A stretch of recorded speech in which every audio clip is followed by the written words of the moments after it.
की वीडियो में मैं आपको बताऊंगा माता काली के प्रिय भोग और माँ काली के ऐसे आपको 12 प्रिय भोग बताऊंगा जिन भोगों से माता काली बहुत जल्दी प्रसन्न होती है। अगर माता काली को ये भोग दिए जाएं तो माता काली बहुत जल्दी प्रसन्न होती है। माँ काली कलयुग की जागृत देवी हैं और वैसे तो जो माँ है वो अपने बच्चे की श्रद्धा मात्र से प्रसन्न हो जाती है। जैसे रामकृष्ण परमहंस, स्वामी रामकृष्ण परमहंस ने माता काली को माँ रूप में पाया और माँ की इतनी असीम कृपा रही कि वो माँ के चरणों में उनका वास हुआ। तो जब आप माँ को माँ रूप में मानते हैं तो माँ हर तरीके से आपकी मदद करती है, रक्षा करती है।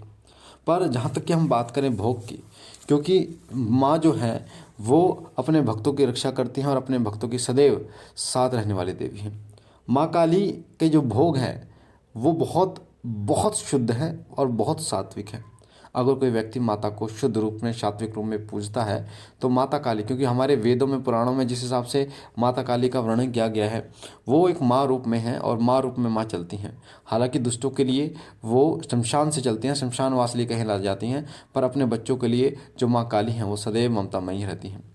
तो आज 12 ऐसे भोग बता रहा हूँ माता काली के जो माता काली को बहुत जल्दी प्रसन्न करते हैं।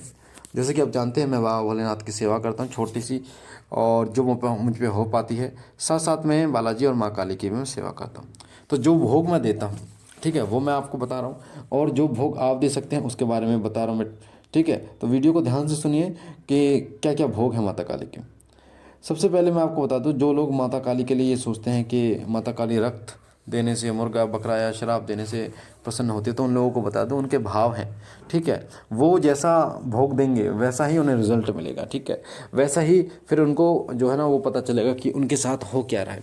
अगर आप तामसिक रूप में किसी देवता को पूजेंगे तो तामसिक रिजल्ट आपको मिलेगा। ठीक है, आपके घर परिवार में जो है वो शक्ति जो है वो फिर रजोगुण से चलेगी, रजोगुण से वो शक्ति चलेगी और फिर आपका भी अहित कर सकती है। और जो शक्ति रजोगुण से चलती है वो आपका अहित कर सकती है, पर जो सतगुण से चलती है वो शक्ति कभी आपका अहित नहीं कर सकती।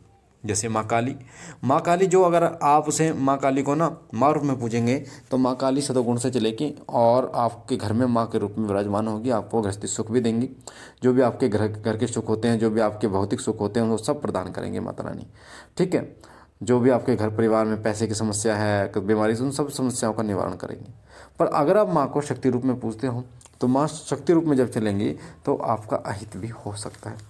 इसलिए जो लोग कहते हैं ना कि माँ काली जो है छोड़ रखी है, तो माँ काली नहीं छोड़ रखी होती। माँ काली तो किसी का, पहली बात तो यह है कि माँ काली की सवारी नहीं आती किसी को, और माँ काली ना तो किसी के बुरे में चलती है कभी भी। जो माँ काली के जो सेवक होते हैं, लोग उन्हें भोग देकर उल्टे सीधे और उन्हें बुरे पर चलाते हैं। ठीक है, क्योंकि रजोगुण से वो पूछते हैं, तामसिक रूप से पूछते हैं, रक्त से और मुर्गे से। कई बच्चे तो ऐसे भी कहते हैं कि गुरुजी मैंने तो माँ काली को रक्त का भोग दिया था। भाई मत देना बेटा, रक्त का भोग दे दिया ना तो जान पे आफत आ जाएगी। ठीक है, तो ऐसी गलती बिल्कुल भी आपको नहीं करनी चाहिए। सबसे पहले मैं आपको बताता हूँ कि मैं माँ काली को क्या भोग देता हूँ ताकि आपको समझ में आए। ठीक है, मैं अपना उदाहरण से आपको समझाने की कोशिश करता हूँ। देखिए, मैं शनिवार और मंगलवार भोग देता हूँ। ठीक है, शनिवार मंगलवार भोग देता हूँ माता काली और बालाजी महाराज का। ठीक है, बाबा भोलेनाथ का सोमवार को भोग देता हूँ। तो शनिवार को जो भोग देता हूँ मैं, क्योंकि मैं मंगलवार को व्रत करता हूँ, सोमवार मंगल व्रत करता हूँ, तो बालाजी का जो हनुमान जी का भोग है वो मंगल को देता हूँ, शनिवार को माँ काली का।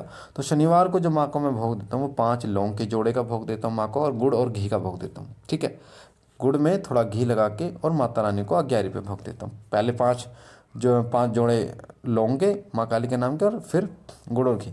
तो सात्विक रूप से भोग देता हूँ मैं माता रानी को। ठीक है, हाँ, कभी कभी पंचमेवे का मेवे का भी भोग देता हूँ। तो अब मैं आपको बताता हूँ माता काली को प्रसन्न करने के लिए क्या क्या भोग आप दे सकते हैं। और माता काली को जो सबसे प्रिय भोग है ना वह इमरती। पहला भोग है इमरती।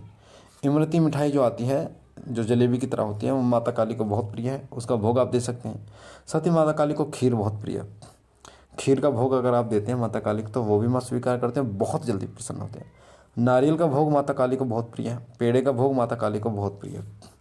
ठीक है, इनका भी भोग आप दे सकते हैं माता काली को।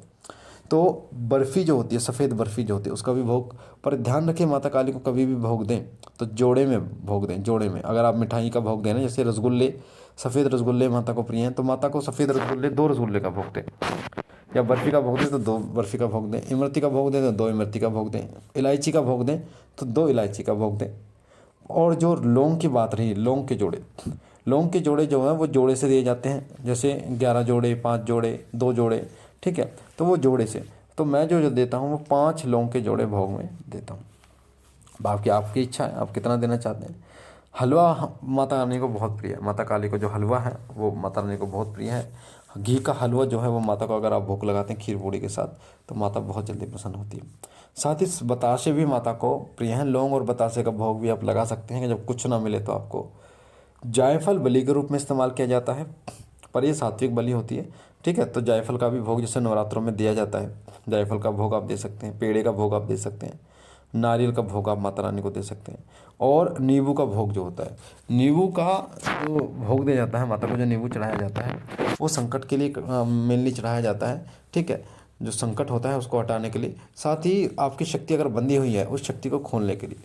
उसके लिए क्या किया जाता है, एक नींबू को 4 फाँक करके उसके नीचे वाले भाग मतलब जुड़ा होना चाहिए, चारों को अलग अलग आपको कर देना, पर नीचे वाला जो भाग है वो जुड़ा होना चाहिए। नींबू को 4 भाग कर रहे हैं, उसमें सिंदूर डाल के एक जायफल डाल के अपने ऊपर से 11 बार उतार के और चौराहे पे रख के आ जाओ या शमशान में रख के आ जाओ। ठीक है, तो आपकी शक्ति जो है वो खुल जाती है एंटी क्लॉकवाइज। तो माँ काली को नींबू की जो माला है वो चढ़ाई जाती है। 11 मूल नींबू की, किस मूल नींबू की जो माला है वो माता काली, 51 नींबू की माला माता काली को चढ़ाई जाती है। ये जो माला होती है नरमुंडों का एक तरीके से काम करती है। ठीक है, इस माला के स्वरूप माँ नरमुंड जो स्वीकार करती है। ठीक है, तो इस माला से माता रानी बहुत जल्दी प्रसन्न होती है और अपने भक्त पर कृपा करती है। तो आप अपने माता काली को क्या भोग चढ़ाना चाहते हैं, क्या भोग आप देते हैं वो आप देखिए। पर सबसे अच्छा जो भोग रहता है वो रहता है लौंग का भोग, गुड़ और घी का भोग और पंचमेवा का भोग। पंचमेवा में जैसे काजू आ गया, बादाम हो गया, किशमिश हो गई, जायफल, काजू बादाम किशमिश और छुआरा हो गया, या फिर आपका हो गया मखाने हो गए।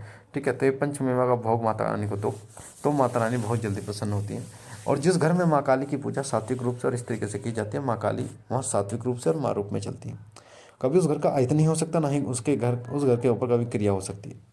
एक चीज़ का विशेष रूप से ध्यान रखिए, मैं बोलता हूँ बार बार कि हर हफ्ते शनिवार का दिन माता का प्रिय है। माँ का वार शनिवार है, आप सबको पता है। तो शनिवार के दिन माँ को भोग जरूर दें।